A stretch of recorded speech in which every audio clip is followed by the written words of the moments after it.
Jane Eyre Chapter 32. I continued the labors of the village school as actively and faithfully as I could. It was truly hard work at first. Some time elapsed before, with all my efforts, I could comprehend my scholars and their nature. Holy and taught, with faculties quite torpid, they seemed to me hopelessly dull. And, at first sight, all dull alike, but I soon found I was mistaken. There was a difference amongst them as amongst the educated, and when I got to know them, and they me, this difference rapidly developed itself. Their amazement at me, my language, my rules, and ways, once subsided, I found some of these heavy-looking, gaping rustics wake up into sharp-witted girls enough. Many showed themselves obliging and amiable too, and I discovered amongst them not a few examples of natural politeness and innate self-respect, as well as of excellent capacity, that won both my goodwill and my admiration. These soon took a pleasure in doing their work well, in keeping their persons neat, in learning their tasks regularly, in acquiring quiet and orderly manners. The rapidity of their progress, in some instances, was even surprising, and an honest and happy pride I took in it. Besides, I began personally to like some of the best girls, and they liked me. I had amongst my scholars several farmers' daughters, young women grown, almost. These could already read, right? And to them I taught the elements of grammar, geography, history, and the finer kinds of needlework. I found estimable characters amongst them, characters desirous of information, and disposed for improvement, with whom I passed many a pleasant evening are in their own homes. Their parents, then the farmer and his wife, loaded me with attentions. There was an enjoyment in accepting their simple kindness, and in repaying it by a consideration, a scrupulous regard to their feelings, to which they were not, perhaps, at all times accustomed, and which both charmed and benefited them, because, while it elevated them in their own eyes, it made them emulous to merit the deferential treatment they received. I felt I became a favorite in the neighborhood. Whenever I went out, I heard on all sides cordial salutations, and was welcomed with friendly smiles. To live amidst general regard, though it be but the regard of working people, is like sitting in sunshine, calm and sweet, serene inward feelings bud and bloom under the ray. At this period of my life, my heart far oftener swelled with thankfulness than sank with dejection. And yet, reader, to tell you all, in the midst of this calm, this useful existence, after a day passed in honorable exertion amongst my scholars, an evening spent in drawing or reading contentedly alone, I used to rush into strange dreams at night, dreams many-colored, agitated, full of the ideal, the stirring, the stormy dreams where, amidst unusual scenes, charged with adventure, with agitating risk and romantic chance, I still again and again met Mr. Rochester, always at some exciting crisis, and then the sense of being in his arms, hearing his voice, meeting his eye, touching his hand and cheek, loving him, being loved by him. The hope of passing a lifetime at his side would be renewed, with all its first force and fire. Then I awoke. Then I recalled where I was, and how situated. Then I rose up on my curtainless bed, trembling and quivering. And then the still, dark night witnessed the convulsion of despair, and heard the burst of passion. By 9 o'clock the next morning I was punctually opening the school. Tranquil, settled, prepared for the steady duties of the day. Rosamond Oliver kept her word in coming to visit me.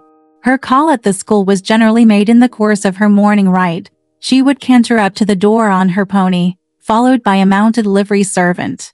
Anything more exquisite than her appearance, in her purple habit, with her Amazon's cap of black velvet placed gracefully above the long curls that kissed her cheek and floated to her shoulders, can scarcely be imagined, and it was thus she would enter the rustic building, and glide through the dazzled ranks of the village children.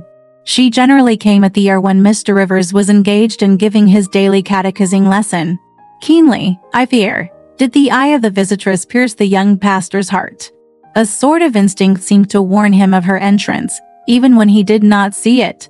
And when he was looking quite away from the door, if she appeared at it, his cheek would glow, and his marble-seeming features, though they refused to relax, changed indescribably, and in their very quiescence became expressive of a repressed fervor, stronger than working muscle or darting glance could indicate.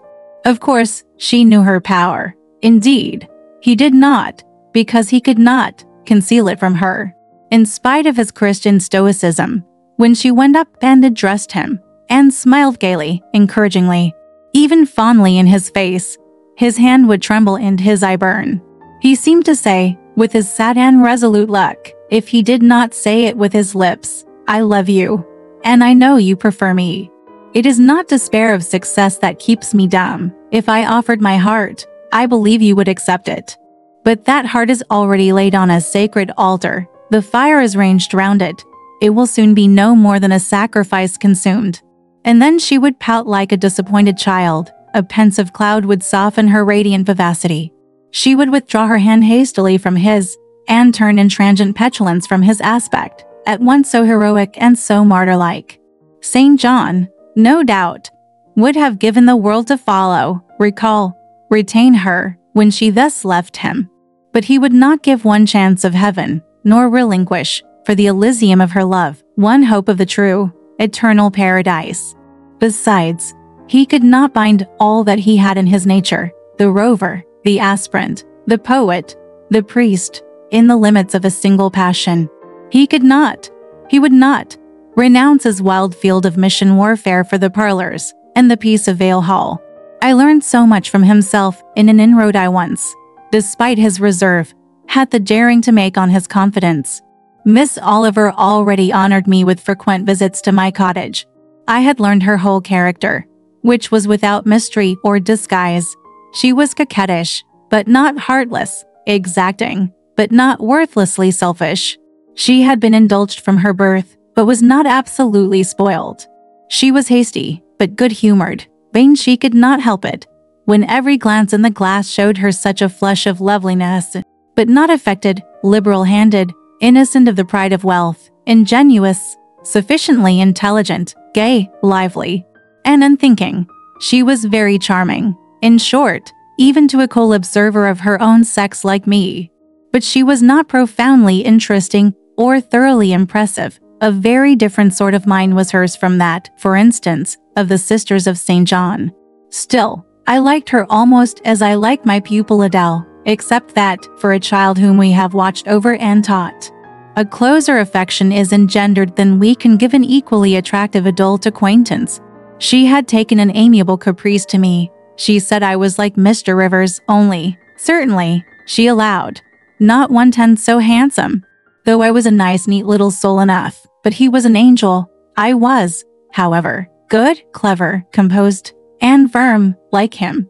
I was a lusus naturae, she affirmed, as a village schoolmistress. She was sure my previous history, if known, would make a delightful romance. One evening, while, with her usual childlike activity, and thoughtless yet not offensive inquisitiveness, she was rummaging the cupboard and the table drawer of my little kitchen, she discovered first 2 French books, a volume of Schiller, a German grammar and dictionary, and then my drawing materials and some sketches, including a pencil head of a pretty little cherub-like girl, one of my scholars, and sundry views from nature, taken in the Vale of Morton and on the surrounding moors. She was first transfixed with surprise, and then electrified with delight. Had I done these pictures? Did I know French and German? What a love! What a miracle I was! I drew better than her master in the first with pleasure, I replied. And I felt a thrill of artist delight at the idea of copying from so perfect and radiant a model. She had then on a dark blue silk dress. Her arms and her neck were bare. Her only ornament was her chestnut tresses, which waved over her shoulders with all the wild grace of natural curls. I took a sheet of fine cardboard and drew a careful outline. I promised myself the pleasure of coloring it, and, as it was getting late then, I told her she must come and sit another day. She made such a report of me to her father, that Mr. Oliver himself accompanied her next evening, a tall, massive-featured, middle-aged, and gray-headed man, at whose side his lovely daughter looked like a bright flower near a hoary turret. He appeared a taciturn, and perhaps a proud personage, but he was very kind to me. The sketch of Rosamond's portrait pleased him highly. He said I must make a finished picture of it. He insisted, too, on my coming the next day to spend the evening at Vale Hall. I went. I found it a large, handsome residence, showing abundant evidences of wealth in the proprietor.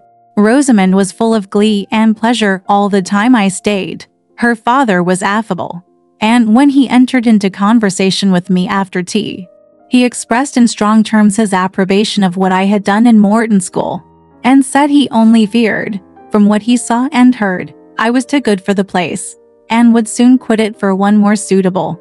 Indeed, cried Rosamond, she is clever enough to be a governess in a high family. Papa, I thought I would far rather be where I am than in any high family in the land. Mr. Oliver spoke of Mr. Rivers, of the Rivers family, with great respect. He said it was a very old name in that neighborhood, that the ancestors of the house were wealthy, that all Morton had once belonged to them, that even now he considered the representative of that house might, if he liked, make an alliance with the best. He accounted it a pity that so fine and talented a young man should have formed the design of going out as a missionary.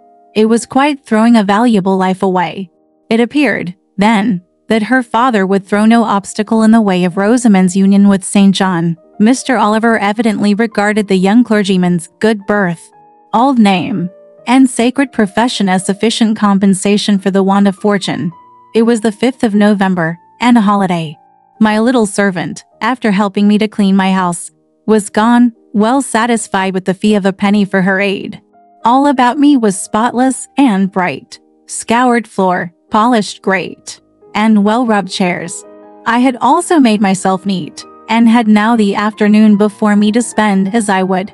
The translation of a few pages of German occupied an hour. Then I got my palette and pencils, and fell to the more soothing, because easier occupation, of completing Rosamond Oliver's miniature.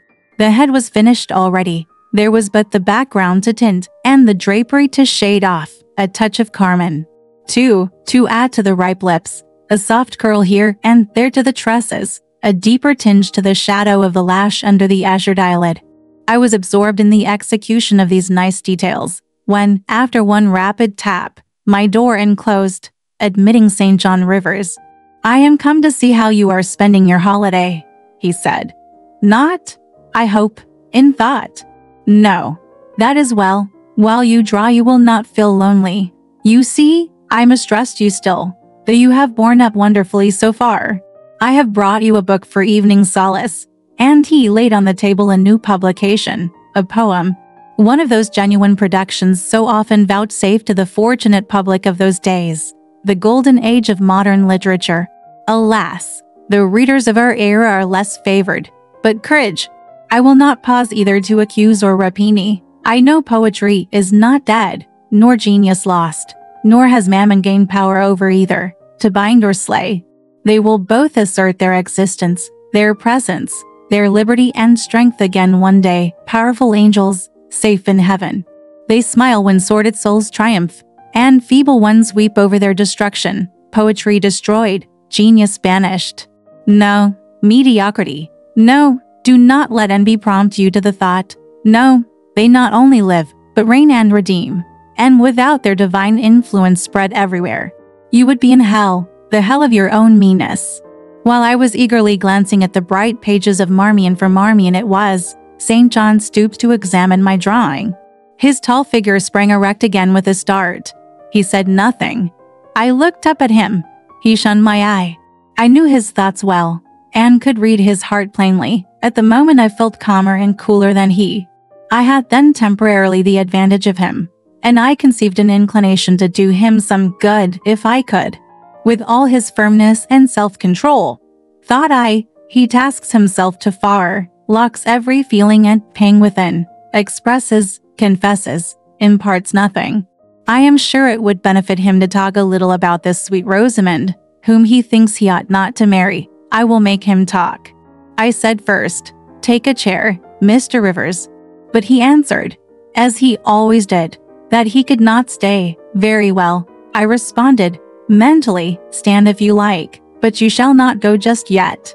I am determined. Solitude is at least as bad for you as it is for me. I'll try if I cannot discover the secret spring of your confidence, and find an aperture in that marble breast through which I can shed one drop of the balm of sympathy. Is this portrait like? I asked bluntly. Like whom? I did not observe it closely. You did, Mr. Rivers. He almost started at my sudden and strange abruptness. He looked at me astonished. Oh, that is nothing yet, I muttered within. I don't mean to be baffled by a little stiffness on your part. I'm prepared to go to considerable lengths. I continued. You observed it closely and distinctly, but I have no objection to your looking at it again. And I rose and placed it in his hand. A well-executed picture, he said.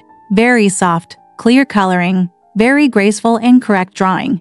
Yes, I know all that, but what of the resemblance? Who is it like?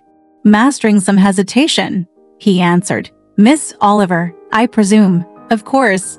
And now, sir, to reward you for the accurate guess, I will promise to paint you a careful and faithful duplicate of this very picture, provided you admit that the gift would be acceptable to you. I don't wish to throw away my time and trouble on an offering you would deem worthless. He continued to gaze at the picture. The longer he looked, the firmer he held it, the more he seemed to covet it. It is like, he murmured, the eye is well managed. The color, light, expression are perfect. It smiles. Would it comfort, or would it wound you to have a similar painting? Tell me that, when you are at Madagascar, or at the Cape, or in India, would it be a consolation to have that memento in your possession?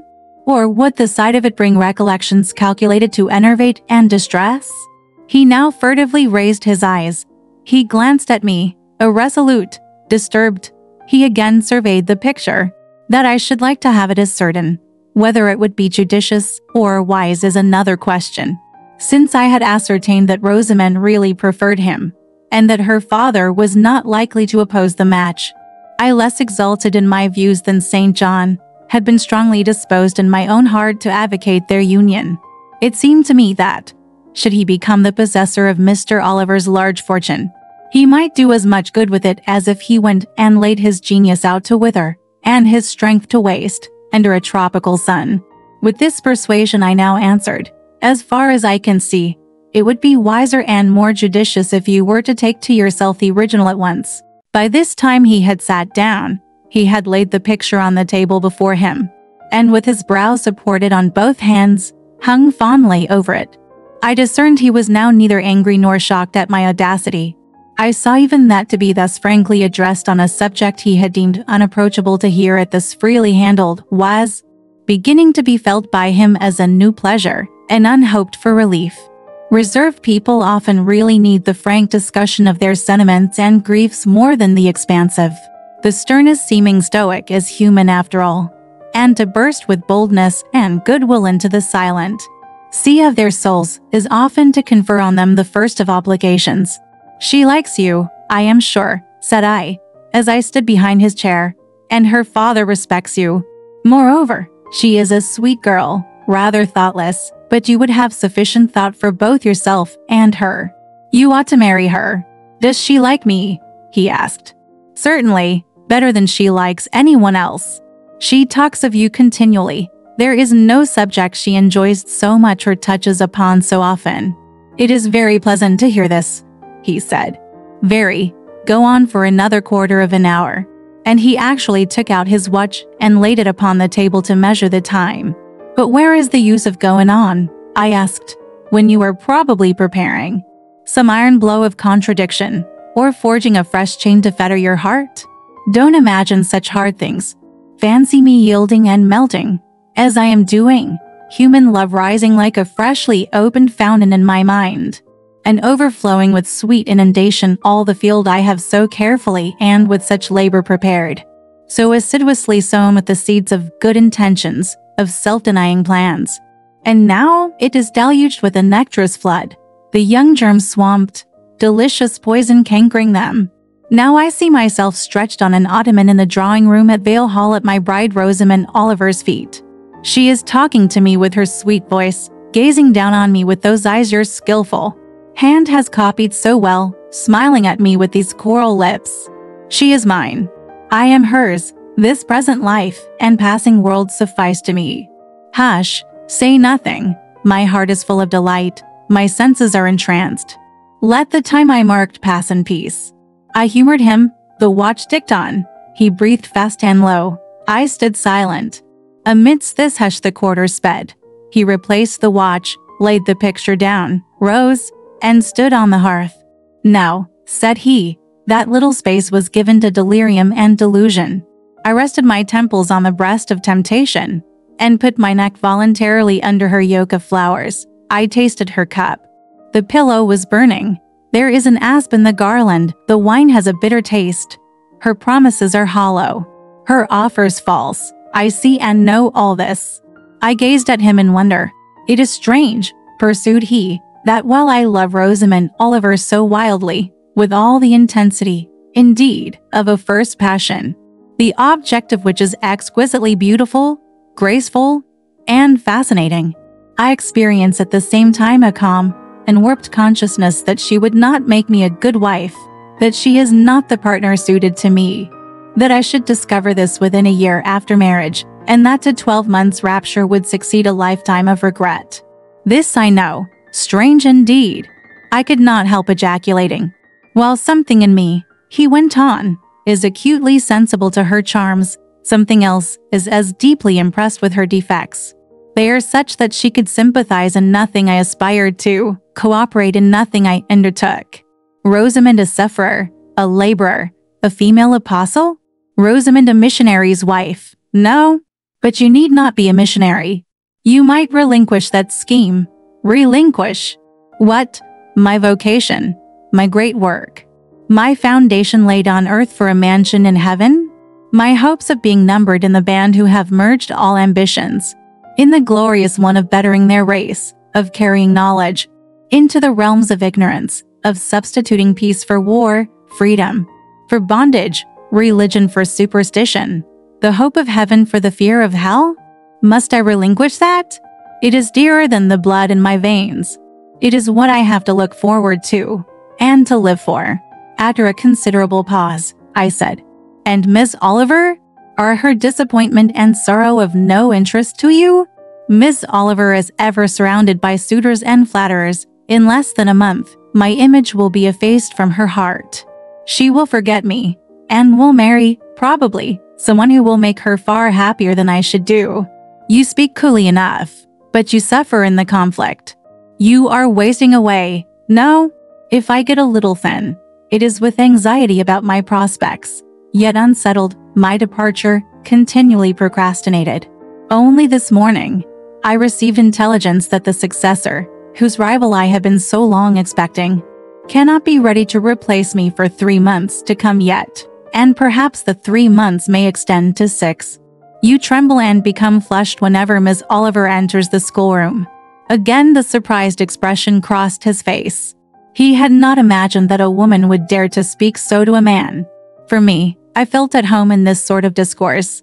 I could never rest in communication with strong, discreet, and refined minds, whether male or female, till I had passed the outworks of conventional reserve, and crossed the threshold of confidence, and won a place by their heart's very hearthstone. "You are original," said he, "and not timid. There is something brave in your spirit, as well as penetrating in your eye. But allow me to assure you that you partially misinterpret my emotions. You think them more profound and potent than they are. You give me a larger allowance of sympathy than I have a just claim to. When I color, and when I shake before Miss Oliver, I do not pity myself. I scorn the weakness. I know it is ignoble, a mere fever of the flesh, not, I declare, the convulsion of the soul. That is just as fixed as a rock, firm set in the depths of a restless sea. Know me to be what I am, a cold, hard man." I smiled incredulously. "You have taken my confidence by storm," he continued, "and now it is much at your service. I am simply in my original state, stripped of that blood-bleached robe with which Christianity covers human deformity, a cold, hard, ambitious man. Natural affection only, of all the sentiments, has permanent power over me. Reason, and not feeling, is my guide. My ambition is unlimited, my desire to rise higher, to do more than others, insatiable. I honor endurance, perseverance, industry, talent, because these are the means by which men achieve great ends and mount to lofty eminence. I watch your career with interest, because I consider you a specimen of a diligent, orderly, energetic woman. Not because I deeply compassionate what you have gone through, or what you still suffer. You would describe yourself as a mere pagan philosopher, I said. No, there is this difference between me and deistic philosophers. I believe the gospel. You missed your epithet. I am not a pagan, but a Christian philosopher, a follower of the sect of Jesus. As his disciple, I adopt his pure, his merciful, his benignant doctrines. I advocate them. I am sworn to spread them. One in youth to religion. She has cultivated my original qualities thus. From the minute germ, natural affection, she has developed the overshadowing tree, philanthropy. From the wild stringy root of human uprightness, she has reared a due sense of the divine justice, of the ambition to win power and renown for my wretched self. She has formed the ambition to spread my master's kingdom, to achieve victories for the standard of the cross. So much has religion done for me, turning the original materials to the best account, pruning and training nature. But she could not eradicate nature, nor will it be eradicated till this mortal shall put on immortality. Having said this, he took his hat, which lay on the table beside my pallet. Once more he looked at the portrait. She is lovely, he murmured. She is well named the rose of the world indeed. And may I not paint one like it for you? Cui bono, no. He drew over the picture the sheet of thin paper on which I was accustomed to rest my hand in painting, to prevent the cardboard from being sullied. What he suddenly saw on this blank paper, it was impossible for me to tell, but something had caught his eye. He took it up with a snatch. He looked at the edge, then shot a glance at me. Inexpressibly peculiar, and quite incomprehensible. A glance that seemed to take and make note of every point in my shape, face, and dress, for it traversed all, quick, keen as lightning. His lips parted, as if to speak, but he checked the coming sentence, whatever it was. What is the matter? I asked. Nothing in the world, was the reply, and, replacing the paper, I saw him dexterously tear a narrow slip from the margin. It disappeared in his glove, and, with one hasty nod and good afternoon, he vanished. Well, I exclaimed, using an expression of the district that caps the globe, however. I, in my turn, scrutinized the paper, but saw nothing on it save a few dingy stains of paint where I had tried the tint in my pencil. I pondered the mystery a minute or two, but finding it insolvable, and being certain it could not be of much moment, I dismissed, and soon forgot it. All right, this part of the story ends here. Want to know what happened next?